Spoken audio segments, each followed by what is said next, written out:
Today on the American Land Seller, we are honored to have two distinguished guests from Mock Ranches of Texas who bring a wealth of expertise and passion to the world of real estate. Join us as we dive into the captivating stories behind landscapes of Texas with none other than Kasey Mock, a seasoned Texas realtor, and his esteemed colleague, Max Ramsey. Kasey, the CEO of Mock Ranches Group at Keller Williams Realty, has been at the forefront of the real estate scene, leading a team of 18 agents across the vast expanse of Texas. Formerly the director of Keller Williams Land, Kasey's journey has seen the company evolve from a startup to a thriving community boasting over 500 associates. With accolades such as the Apex Awards and the title of National Recreational Land Broker of the Year in 2017, Kasey's wealth of experience is bound to captivate and inform us all. Also joining us is Max Ramsey, a seasoned professional in his own right with deep roots in the agriculture and rodeo worlds. From his early days in FFA and 4-H to competing in high school and amateur rodeos across the state, Max's journey is a testament to his commitment to the outdoor and Western lifestyle. As a vital part of the Mock Ranches team, Max brings his own unique perspectives to the table. As Mock Ranches approaches the remarkable achievement of $1 billion in career land sales, Kasey and Max invite us to join them on this milestone episode. Together, they will share insights, unravel captivating stories, and provide a behind-the-scenes look into the intricacies of the real estate world, all while celebrating the spirit of Texas. Kasey and Max have too many incredible accomplishments to try and count, so let's just dive into this episode and get to know two of Texas' finest landmen. And as always, we hope you take away something from this episode. Welcome to the American Land Seller Podcast with your host, Kobe Rickardson. Kobe is an accredited land consultant and multi-state land broker with American Legacy Land Company. Join us each week as we explore all things land. We bring you fresh insights and expert guests on sales, marketing, regulations, economics, and so much more. Visit www.americanlandseller.com and find us on one of your favorite podcast platforms. Okay, Kobe and our special guests, let's get started. Hey, welcome back to the American Land Seller Podcast. We have a fun show today. A couple of land sellers from Texas. Kasey Mock and Max Ramsey. Kasey, how's things down in Texas today? It's a good soggy day in North Texas. We finally thawed out from some of that cold air y'all sent us, and now we're wet. I don't want to hear about it. It was like minus 25 here. So you guys in your 50s or whatever you're whining about down there, we don't want to hear it. But we had some Max, days in the single digits, man, enough to get about 3 inches of ice in my swimming pool and freeze all my pool equipment. So. Oh, that's not good. That's not good. Max, how you doing, brother? We're doing good. Doing good. I'm a little further south than Kasey, so it's a hair bit warmer of a cool 60 degrees today. But yeah, we were talking, Max, when we were getting ready to do this, and I found it interesting that my parents moved to North Padre Island about 8 years ago when they retired from ranching. And so I understand you guys have parents that are down there too, somewhere near there. Both Kasey and I have parents on the island down there, on North Padre Island. Get to spend a lot of time fishing down there. Yeah, that's I don't know if it would be good for my business, but that's really where we want to move one of these days. It's down there. Dad calls it the dirty side of the Gulf. So it's where the good people live, is on the dirty side of the Gulf, is what he tells me. But so you guys have kind of grown quite the entity with Kasey Land. I know you kind of pass the reins on to somebody else. They're focusing more on some other stuff we'll talk about later. But Kasey, why don't we just get started? Talk to us just a little bit about what that vision was like to go partner with one of the world's largest. I think it is right now the world's largest real estate company, and kind of grow their land division. Yeah, it's just a blessing of being in the right place, right time, and maybe having the right ambitions. I don't know. I've told this story a ton on our podcast and different public speaking things, but to give you the short version, when I grew up in a real blue collar family, we were in construction and the hunting business is what we did. My dad's a home builder and we hunted all fall. We'd guide hunts. So right out of college, I get out of college in 2007, go into business in our family, custom home business, was equal partners with my dad. And then 2008, we didn't know business. We knew how to build homes, real nice ones, but didn't know business. And so the recession took us out. I'd studied agriculture at Tarleton State University. So I went to use my degree, became a county extension agent. The same time, my wife and I, who were married in college, we were running our hunting business and we were outfitting and booking hunts and guiding. And through those different ventures, got to meet Gary Keller. He's got a great ranch in Central Texas.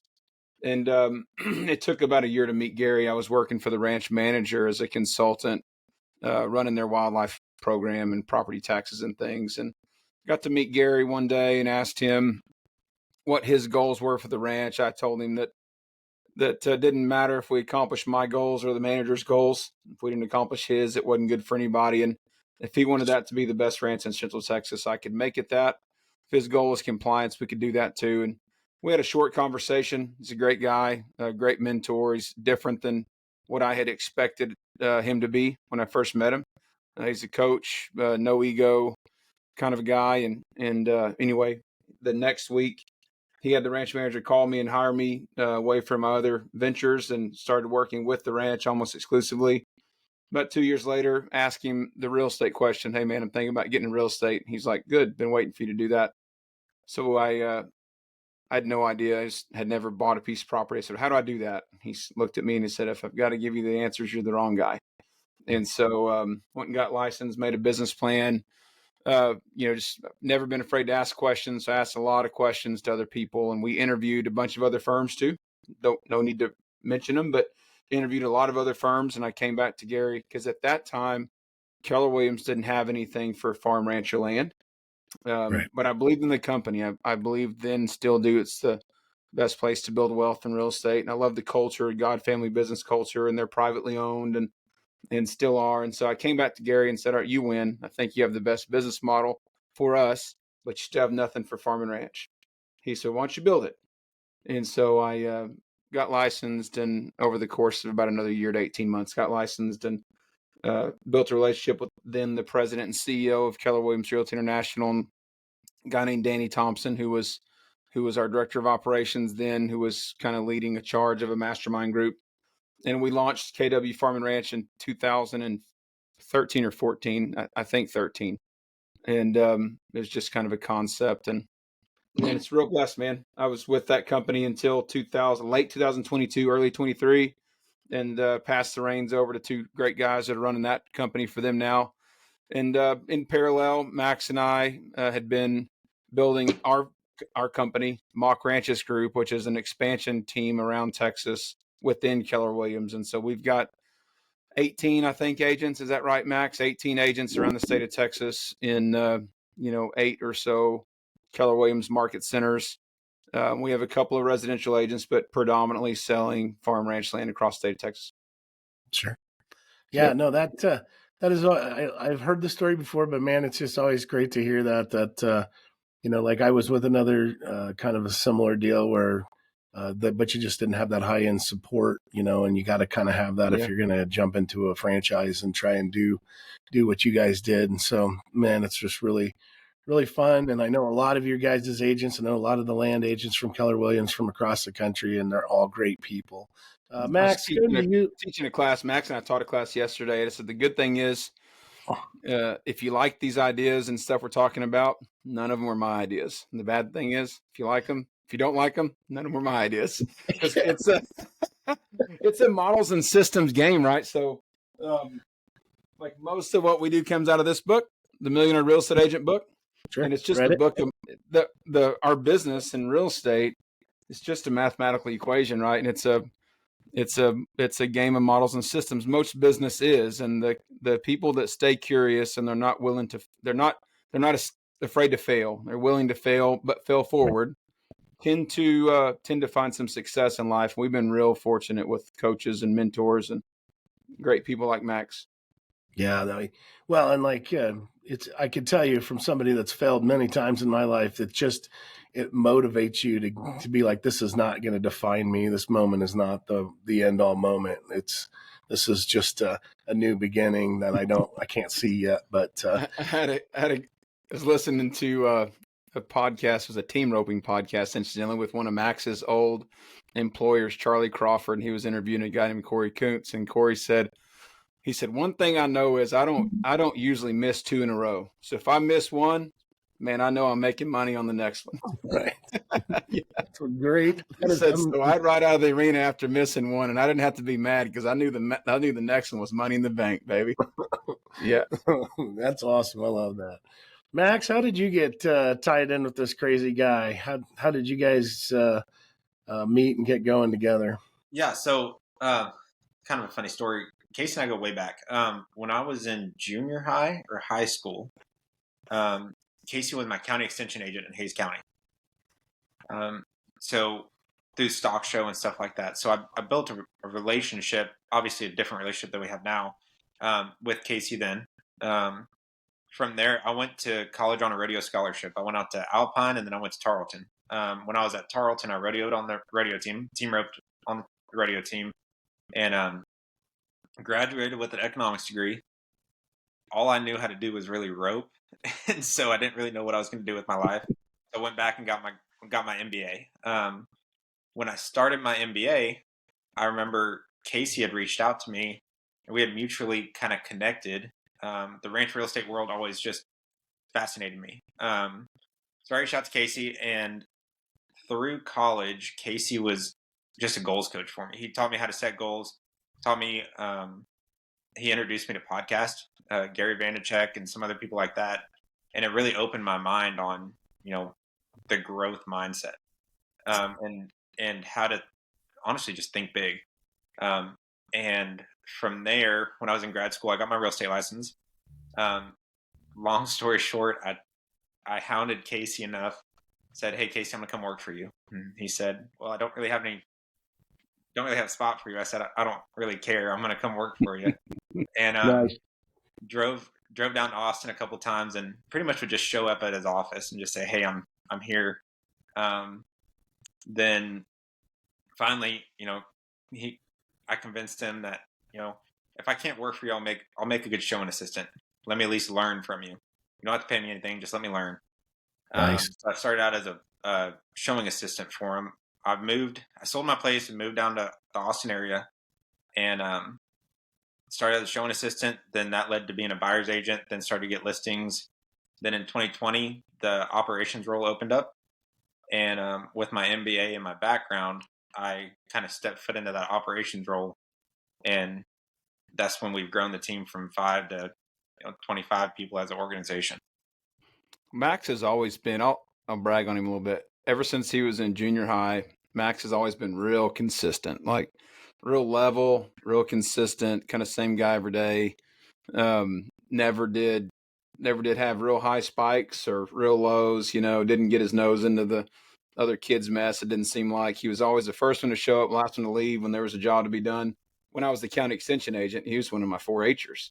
And as a kid, he was always first one there and last one to leave. And so that was impressive. So when he went to college, I wrote a letter of recommendation for him, I think, to graduate school. Mm-hmm. Yeah. On the podcasting thing, I think after the 4th or 5th time I told Max I didn't have a job for him, he calls me and says, "Hey, I listened to Gary Vee yesterday. Gary Vee said, if you want something bad enough, you do it for free. So I'm going to come work for you for free." And I was like, okay, Max, nobody works for free. We all earn our way. And if we do a good job, it pays well. And so we negotiated a structure that worked really good for both of us, and ended up working, very good for both of us. It's probably next to meeting Gary, having Max and his wife, Tricia, in our business been the biggest blessing that we've ever had. And so it's worked really good. And, but we've modeled through the whole way through, like, Gary never gave me anything other than the opportunity that everybody else has. And it's been the same thing. So we had our operations director role open up. Max applied for it along with about 100 other people and went through that process and was the clear winner for it, so it's been really good. Yeah, no, And that's kind of awesome to hear that, though. That just and that's how I tell this to my guys all the time. It's a straight up street hustle game in our deal. Like nobody hands you anything. If they do, you're not going to learn anything from it. So happy to come alongside you and walk with you. But man, you're not getting anything for free from us. So, but yeah. Well, guys, let's take a real quick break, and we will be right back. The American Land Seller Podcast is brought to you in part by LandHub.com. Join us today and experience the expertise of LandHub's land marketing professionals. Whether you're buying or selling, let us show you the way in the ever-evolving world of land transactions. Visit LandHub.com and discover what the future of land marketing looks like. LandHub.com, where your land journey begins. All right, we're back here with Kasey and Max from Texas. Guys, what's the market looking like in Texas? I'm from Nebraska. I work primarily up in this area, and for land, it's pretty good news for most people. But what are you guys up to down there? Go ahead, Max. Okay. Man, Kobe, the market is pretty dang good here in Texas still. Pretty dang good here in Texas when we look at the economics of how fast the state is growing. From a real estate standpoint, we're losing about an acre a day to commercial, industrial, residential. So the market's growing. But what that means from a ranch standpoint is there's less than 1,000 acres a day. So 1,000 acres a day. Yeah, about 1,000 acres a day, not 1 acre a day. Yeah, I don't know, 1,000 acres a day. Yeah, yeah. But the market's definitely heating up. We definitely saw a slowdown. Like last year was slower than the year before. I think that's for everybody. But I'm a firm believer that this market that we're in is one of the hottest markets in the U.S.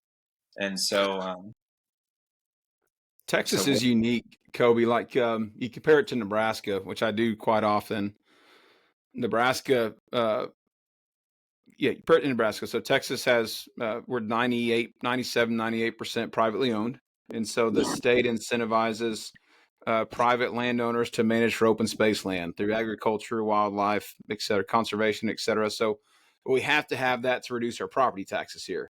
Property tax rate's pretty high. You average 2 to 2.25% in property taxes. So, you're $20,000 in taxes per million in value, but we can reduce that down about 98% by managing for open space. And so there's an incentive there, even for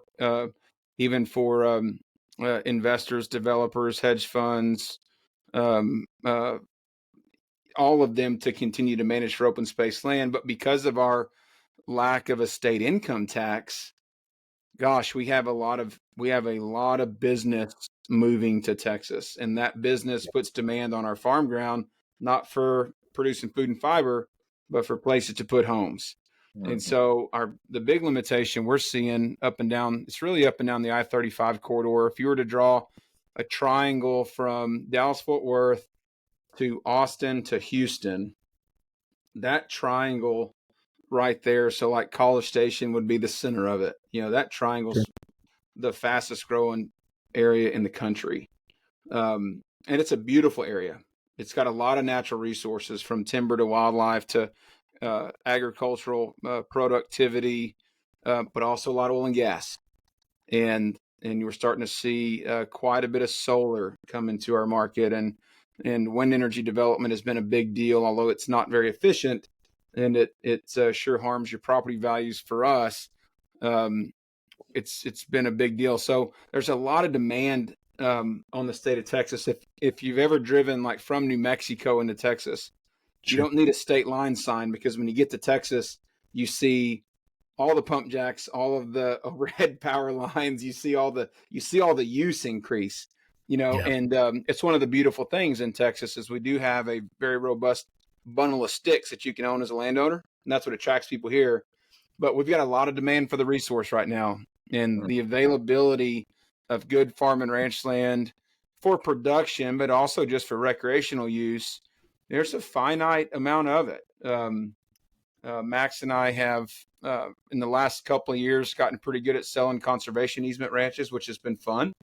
It's kind of a new thing to see many of those sell in the state of Texas. Back in my previous career, when I was in wildlife consultation, we put several ranches around the Austin area into conservation, all for groundwater recharge protection, right? So conservation easement prohibits fragmentation based on impervious cover. That's how they really limit it, is impervious cover, so that you protect the recharge, mainly over the Edwards Aquifer, one of the most prolifically recharging aquifers in the country, but also has a ton of demand on it. And so they put these ranches in conservation, and it devalues them by about 60 to 70%. Okay. And Max and I we're starting to see those values come back up to where they were. And now they can sell them conserved for about what they were worth when they conserved them. And so we've started to sell some of those with a lot of success, and that's been fun. And I think that's going to open up a new market for us to advise some clients on. The cool thing about the conservation ranches is you might have a chance to sell them again every 5 to 7 to 10 years, like the Colorado boys get to do. You know, our good friends out there like Dan Murphy and those guys. And I know you had Gary Hubble on. You know, they get the luxury of selling those ranches time and time again. Every 5, 10 years, they may sell a place again. And some of those guys have touched the same ranch 3, 4, 5 times. In Texas, we've not seen that, because if you sell it, it's usually not in that previous configuration in 5 more years. So it's been an interesting thing to forecast out for the next 10 years, you know? Well, and I think that's an interesting point though, too, because like you talk to the guys in Colorado, and they love, conservation easements. And not only that, they can defer taxes. They can sell those tax deferments from the easements to other people. And it's just crazy what they can do to them. And then you go across the border here in Nebraska, and it's like, man, that's a one user use up, and you're basically just, in a lot of people's views, you're basically marking that land for eternity as, something that we can't use in agriculture, and setting the rules for it. And so, yeah, I think that there's some push up here, I guess. And I've heard that there's a way that you guys are changing a few things that you can make use of those a lot easier than we used to be able to. It's a perpetually recorded federal document, right? So right. If you have a true conservation, it's a perpetually recorded restrictive federal document, and you do get to carry forward tax credits for the reduction in value that you take. So like for us, if we can sell an acre of land outside of Austin, because we've got offices from Houston to Dallas-Fort Worth and west almost to St. Angelo. So we cover every major market in the state. Well, let's take a market like the greater Austin area, within an hour's drive of the Austin metro, and really between Austin and San Antonio has been, for my career over the last 10 years, it's among the top 2 fastest growing markets in the country, and has been for 10 years. So you take those, whereas you could sell a small acreage tract for, like a 5-10 acre tract for $100,000 an acre. 1 acre maybe costs $300,000. So if you've got a ranch that's worth, like the Ruby Ranch that we sold unconserved, it was, 270 acres max, something like that. Unconserved might have brought $45,000, $50,000 an acre. Conserved, what was it worth, Max? 15? Mm-hmm. Somewhere in there, without disclosing sale price, somewhere in there. And so, but the reason is it's going to stay a big place forever. So all you can do on it is run cows and hunt. And you've got a building envelope where you can build a house, and you're limited on impervious cover. So airstrip would be impervious cover, ranch roads impervious cover, shops impervious cover, putting a rope in arenas all impervious cover. And so even putting a clay lined pond to hold water and fish, impervious cover, because it prohibits water from absorbing to the aquifer. And so you take all those layers of use away, and you end up with a reduced value on a piece of property. But so that all sounds bad, right? But for a buyer, what Max and I have been able to do is sell that story and say, hey, you can get if you're a ranch buyer wanting a recreational hunting ranch, you can get in one for 30% of price right here. Sure. You Yeah. you didn't want a development place. You wanted a place to hunt that's close to Austin. You can get into this one for 30% of the price. And they love that. I mean, on the right place, they love that, And so it's been a fun partnership with all the people involved. Mm-hmm. Well, and then, the story, they say that one man can look at a landfill and say it's just trash, and another man can figure out a way to make $1 million off the top of it or using it. So many people just don't understand them. That's the thing. So many people don't understand them. They hear the word conservation easement and say, I'm out. And so all we've done is just flip the script on that, told a story about it, and showed the benefits of it. Change the narrative. Well, that's our job, is educating. Yeah. As brokers and agents, our job is not making a sale. It's not putting something on the MLS or land.com or wherever and waiting for somebody to call. Nobody pays you the kind of money that we make to do that. Mm-hmm. Your job is to walk alongside our buyers and sellers and help them accomplish the goals that they told you they had, right? And so sometimes you have to educate both parties on how to accomplish that goal so that they can get what they want when they said they wanted it. And you have to change the narrative sometimes to be an educator and a teacher. Mm-hmm. Well, and I think like what you're saying is smart because, like I think about it as the sense of like, I'm not a salesperson. I'm a marketing expert that also gets to go tour some of the most incredible places in my area, and give people tours of it. So we can break and enter and just use our marketing skills to get it in front of as many people as we can, because it's, that's basically real estate. You're not, I'm not trying to say my stuff's better than Kasey's stuff. I'm saying that, let's go look at it all and see which one you like, and so It's just a different view. But we tell all of our buyers when they talk to us that if an unrepresented buyer calls, wants to look at one of our listings, our goal is not changed. Our goal is still to help them buy the best place for them. If it's ours, great. If not, we'd love to make an impression such that they have us go help them with another one. So it's not such a hard sales pitch on the one they look at that we're trying to close them on this one or nothing. It's let's learn your goals. And if this one's the best one, that's wonderful for everybody. And if we can help you find the right one, if this isn't it, all good, Yeah. No, that's all good stuff right there. So, but, aside from that triangle area, and I think what the joke is you have an influx of political refugees is kind of the joke, but not to get into politics. We've got political refugees and southern border refugees coming at us pretty hard at the moment. So the population's growing, both documented and undocumented. Population is growing. That's right. It's just the good news is hopefully if they keep the flights going, maybe you'll have to get on one of these days if it gets bad. That's funny. No, but let's take a quick break, and when we come back, let's talk a little bit about what you guys have for coaching, and you guys have a lot going on down there, but we'll be right back. The American Land Seller Podcast is brought to you in part by American Legacy Land Company. At American Legacy, our seasoned agents set us apart, providing unmatched service with a personal touch that goes beyond expectations. With a wealth of market knowledge and a diverse portfolio, including farms, ranches, development lands, and recreational properties, we forge lasting connections with clients through honesty, integrity, and transparency. Visit us at AmericanLegacyLandCo.com and find the land that defines your legacy. All right, we're back here with Max and Kasey from Texas, from Mock Ranches Group with Keller Williams Land Division.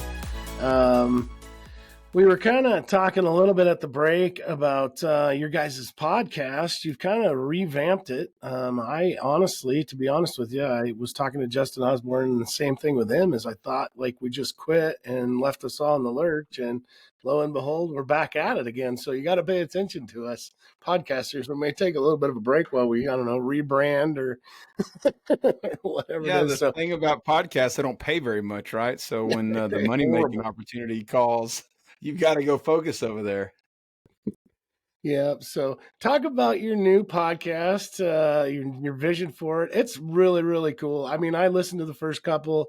Like I said, I just found out the other day you were back. So I listened to the first couple and you were talking about, you're pretty raw with it, talking about your faith. And so that's one thing I've absolutely loved about you is there's no secrets, like it is, you get what you get.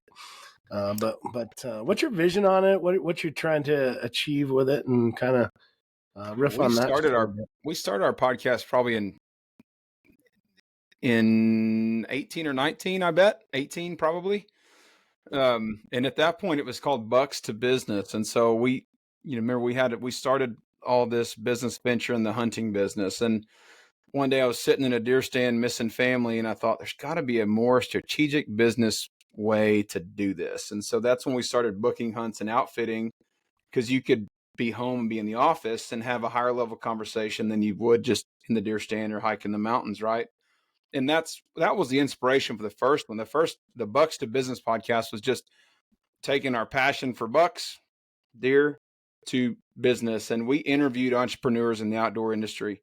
But as our real estate business grew, and as you know, growing businesses require a lot of your time, it started to feel a little unintentional, maybe. Sure. The podcast was always, and still to some degree is, but at that time it was always more about the guests and the conversation I was able to have with them, and less about the audience. And I didn't mean that in a disrespectful way to the audience, but it was a reason for me to sit down with somebody and learn business. Because if I call a CEO of a company and say, my name is Kasey Mock, I'm a real estate agent, you probably never heard of me, I'd like to come and pick your brain about business. They're going to say, well, Mr. Mock, I'm really busy. But if you call them and say, my name is Kasey Mock, and I've got this podcast called Bucks to Business, and I'm inspired by your business, I like to tell your story in the air, their assistant makes you an appointment. And that was the early days of it, right? But it just kind of became unintentional. So we took probably an 18-month break, Max, and then in that time, we replaced the podcast with a magazine. So we've got the Landowner Insider magazine, which is a really, really high-end publication that Max's wife, Tricia, does for us. And so if anybody wants one of those, email us. We'll have the link, and we'll get you one. They're free. So we replaced that, and then we've started down this path of kind of an insiders media group for our audience, who are buyers and sellers and managers of fine rural land and brokers. And so we've paired our podcast with that, which we rebranded the podcast to the Land Broker Insider Podcast. And I think we're on like our 47th episode, something like that, all combined, between the two. But it's been fun. We interview people in the land business, top producers in the land business.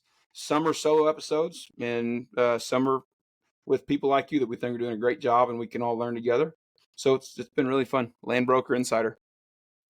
Yeah, no, like I said, I checked it out, and it is high quality, great information, and I love, like I'm not afraid to say I love listening to a lot of the guys around the country. National Land is one of my favorite. That guy is really, really good at getting on interesting people, and so I listen to them. I listen to RLI's podcast, and so it's great to have a bunch of them out there to learn from. So, but anyway, and so along with your podcast, you for a while have been doing a mastermind. And again, like another thing, it's like, about 50% of our industry seems to be like very closed off and not want to have anything to do with each other. And then the other 50% are like the polar opposite, which is like, you go to I don't know, you got your ALC, right, Max? Like you go to an ALC class and Randy Hertz gives you all of the books that he has in his entire office and says, here's what we do. Oh, yeah. Is somebody punking us, or are we not supposed? But so it's just crazy, the two different spheres, and so it's fun. Like I think I've been on one of them. I haven't been able to make a lot of the Facebook online ones, but your mastermind session is pretty amazing. Talk just a little bit about that. What was the origin story there? How'd you get that idea to just start bringing in everybody you can find to share ideas? It goes back to the polarization of the industry. Texas is extremely polarized because we're a non-disclosure state. And so if you are a realtor, which we are, members of the National Association of Realtors Sure. and the Realtors Land Institute. And you and Max are both accredited land consultants, which is the utmost highest designation of a land professional as given by the National Association of Realtors. Okay. If you're a realtor, there's an expectation, there's a code of ethics, and there's an expectation of disclosure and cooperation. Okay. Which has been in the news recently, but it's good for the consumer. It's really good for the consumer. Being a non-disclosure state, we're also, and you don't have to be a realtor. There's a difference in a realtor and a licensed real estate agent. Mm-hmm. So if you're a licensed real estate agent, you can buy and sell, you can represent, you have a fiduciary responsibility to represent buyers and sellers in that relationship, right? But you don't have a responsibility for any disclosure in our state because we're a non-disclosure state, meaning if I purchase a property for $1 million, the county appraisal district or the central appraisal district has no right to access that closing statement to know what it sold for. So they have to give their own valuation for our ad valorem taxes, right? It's not reported. And so there's also no, if you're not a realtor, there's also no disclosure or cooperation code with other agents. And so we have about half of the land agents in the state of Texas that are really good to cooperate with. And they encourage cooperation. They encourage buyers representation because they know both sides have a fiduciary. They're willing to share information, share pricing data so that the market's healthy and you have an educated look at the market and it's really good. And the other half, they don't want anybody to know anything or cooperate anything. Yeah. Their goal is to sell them themselves and not share any of the data. And so, how do you break that down? You're not going to break that boundary down by calling somebody and saying you're doing it wrong and you're screwing the whole industry. You have to come from a point of leadership. And one of my favorite quotes is leadership's tough because few people are willing to go through the discomfort required to lead. But once you've found and identified the area of discomfort, you identified the area where leadership is needed most. And so our success in business is largely due to mastermind groups that we've gotten to sit in over the last 10 years at Keller Williams with Gary Keller and so many other top leaders in the industry. Then they might have been in commercial or residential or finance. They weren't necessarily land people, but the land business is 5-10 years behind. Mm-hmm. The technology in the land business, the skills in the land business in some ways, the resources available to land professionals, it's 5-10 years behind some of these other asset classes in real estate. Yeah. And we've got to sit in those rooms. And so, man, I don't think we gain anything by just holding that to ourselves and being somebody that's, kind of got a teacher's mentality. We just felt like, hey, let's share that. Let's get on monthly and work with the industry. It kind of started during COVID when everybody was so isolated. We said, here's a way for us to just get together on a monthly basis as brokers and work on business and see each other and learn who you can refer business to. For Max and I, it's also selfishly, a little bit of a talent farm because talent wants to work around people that invest back in them. And we're making a financial investment in our industry. We're making an investment of our time in our industry and the other people in it. And the worst thing that happens is everybody learns together. Right. Maybe some of us get in business together, Yeah. Well, and with RLI, you get awards for the biggest deal that you put together with another, member of RLI or ALC to ALC, and so just the, and I think that the misunderstanding, I guess, in my heart is that those guys, if they really understood what cooperation does, I think they'd be all in. But I think that they've met the one, house peddler that just ticked them off to no end. And that's what they think about all realtors, and so they don't want that kind of a person dealing in their business. And so, they don't want to, and maybe rightfully so, but they don't want to pay an equal commission on a $10 million ranch to somebody that pulls up in a Beamer and in high heels or skinny jeans and can't open a gate, doesn't know what a wire gap is, doesn't know a cow from a bull, has no idea what an animal unit is, doesn't know a cedar tree from a mesquite tree, has no idea about mineral. that point, it's not an equal skill set. It's not an equal fiduciary either.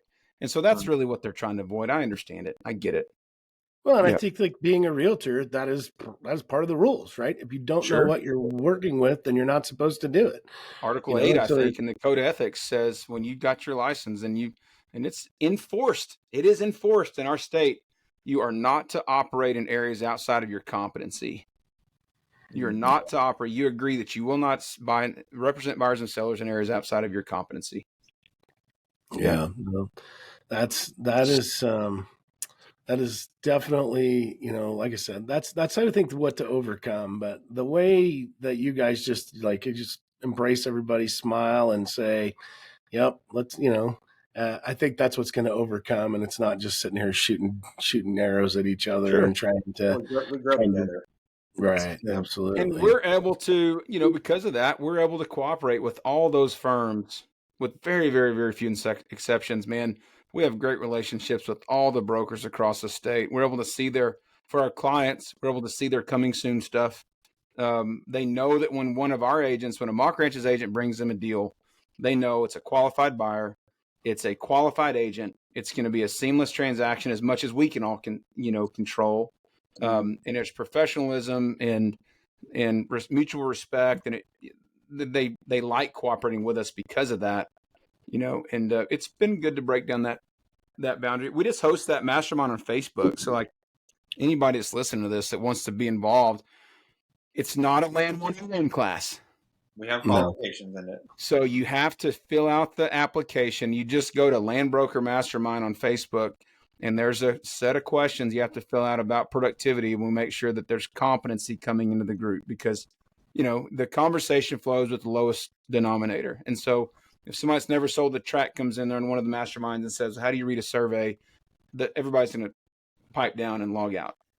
But if the conversation's high level, it's really beneficial to everybody. And it's unique. Yeah. Yep. Yeah, and I think when first time I went to sign up, I didn't make the cut, so no hard feelings. But it's not, and again, it goes back to ALC and all that stuff. It doesn't mean anything if there isn't something that needs to be earned to get there. So yeah. So Max, you've been pretty quiet through this thing. I'm going to pick on you for a second. Looking into the future, what are we looking at in the next year as far as markets? Texas, and then outside of Texas, what you guys watch everything. What's your thoughts on what are we looking at going forward? I'm pretty excited about this year. I'm pretty excited about our team. Kasey and I have set some pretty lofty goals that have compounded to the point that we're at. And in my background with operations, we set some pretty standard SOPs and some standards and some expectations moving forward. I think we're going to have a really good year. I'm excited for Kentucky coming up. I'm excited to see anybody on here that's going to be in Kentucky. Please come find us. Please come find Kasey and I. Say hello. Talk to us. We love this. The reason that we do the podcast, the Facebook group, is we're in this relationship with people, right? Whether it's referral, whether we're going to do business together.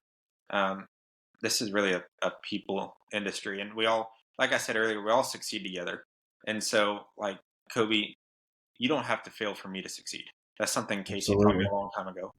And if we can, especially through RLI, especially through, KW Land, through different organizations, the people who lean in, we all are growing and succeeding together. And there's a situation you've been in that I haven't. There's probably a situation Kasey's been in that neither of us have.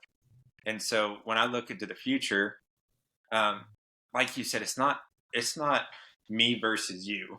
It's more of, hey, we're all land professionals. We're ALCs. We're land professionals in this industry.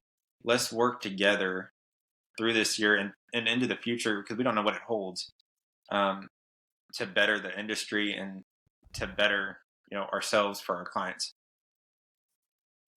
Yeah, no, and that's, I think the thing is, like, the misunderstanding is that if you're in a group like RLI, that you're not really competitive, and that's the absolute opposite of that room.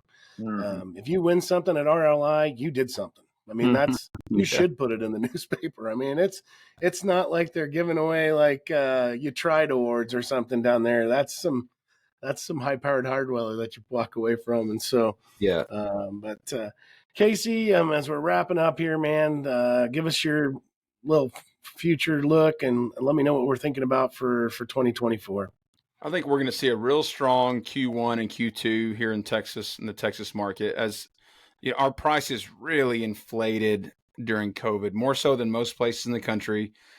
We had a perfect storm. We had the exodus from California. We had Tesla come here. We had a new chip plant come here. Microsoft expanding their operations here. So many tech companies expanding their operations here in the Austin area, and then in the Fort Worth area, we've had manufacturing, firearms manufacturers. A lot of people moving to the Fort Worth area. Oil and gas market in Houston keeps that really strong. All that said, our price is really inflated. And so in 2023, we had a pretty significant adjustment. And we saw prices as rates were up. We saw, in a lot of cases, a 30 to 40% downward pressure on pricing. And that was hard for people to understand. When a market's declining that fast, on the heels of so much growth, we had eight figures or nine figures of business come out of contract last year. Over $100 million in contracts terminated from escrow last year that had a closing date. And there's a lot of factors, and we're already seeing that upswing. As rates have softened.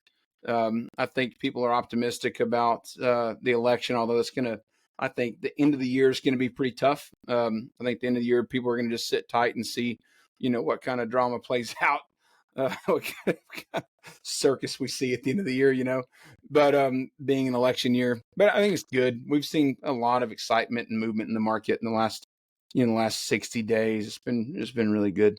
Mm-hmm. Well, I think the interesting thing about this year is going to be like, how much craziness are they going to do? Like everybody tries to make the world seem great the last 6 months of an election year. Yeah. What kind of demons are they going to let out of the box next year by? Well, buyers and sellers need to walk alongside in unison with who they believe is the very best real estate representative in their market. And they better be locked in with them, because all of that chaos and rate softening, even if it's politics, even if it's games, creates opportunities. Yep. It creates opportunities. And if you listen to the media, you're going to miss them. If you listen to a really good land consultant or a really good broker and agent, you're going to make a lot of money in this market. We made my wife and I, we didn't make as much money in brokers last year, but we made a lot of money investing last year, because you buy when stuff's on sale. Buyers should have been buying last year. If they had good advisors, last year was the best time we've seen in 3 years to buy. I think there's going to be a 4, 5, 6 month period here where sellers that need to sell in this period of time, I think sellers are going to have a really good window here where they can gain some ground back that they lost last year. But they really need to be working with a good professional that has their best interest in mind, and they need to be coachable. They need to inspect what they expect. So if a broker and agent tells you something, it's a fair question to ask for data that backs that opinion up. And a good broker and agent can show it to you. And at that point, just like you let your investment advisor be your investment advisor, you let your insurance advisor be your insurance advisor, you let your physician be your physician, you let your agent be your agent. Sure. Yep. No, absolutely. Well, guys, how do we get a hold of you if somebody wants to track you down? I know you mentioned the podcast. Give us all the info. And yeah, the podcast is the Land Broker Insider Podcast. You can find it anywhere that's available. Our masterminds for brokers and agents is the Land Broker Masterminds on Facebook. You can email us info@mockranches.com, and that's MOCK. Website is just mockranches.com. And we're pretty easy to we're all over Facebook, Instagram, LinkedIn. We're all over. And we will have a booth at National Land Conference, Kobe, with some recording stuff there. We are going to have a booth there for our coaching side of the company. Nice. Yeah. Well, I'm definitely looking forward to seeing you guys in Kentucky here, and I think it's less than a month now, maybe, when this airs. So, but I appreciate you guys taking the time, and look forward to seeing you soon. Everybody else, we will see you all down the road. As we wrap up another episode of the American Land Seller Podcast, thank you for joining us. Visit www.americanlandseller.com and find us on one of your favorite podcast platforms. If you would be so kind and you enjoyed today's insights, please like, subscribe, rate, follow, and review us on whatever app you are listening or watching on. Connect with us on social media for updates. Until next week, Kobe wishes you success in your land endeavors. God bless you and have a great week. The American Land Seller Podcast is brought to you in part by LandHub.com. At LandHub, we're revolutionizing land transactions by effectively connecting buyers and sellers. Say goodbye to the struggle of finding or marketing land for sale. We understand the power of new media marketing, leveraging social media, and targeted ads to bring together the ideal audience for all property types. LandHub.com, where your land journey begins. And American Legacy Land Company. At American Legacy, we redefine excellence in real estate. Explore our top quality offerings featuring farms, ranches, recreational properties, and even development projects spanning 10 Midwest states. Visit us at AmericanLegacyLandCo.com for a premium experience that aligns with your land ownership goals. Whether you're looking at buying or selling, we're dedicated to helping you find the land that defines your legacy.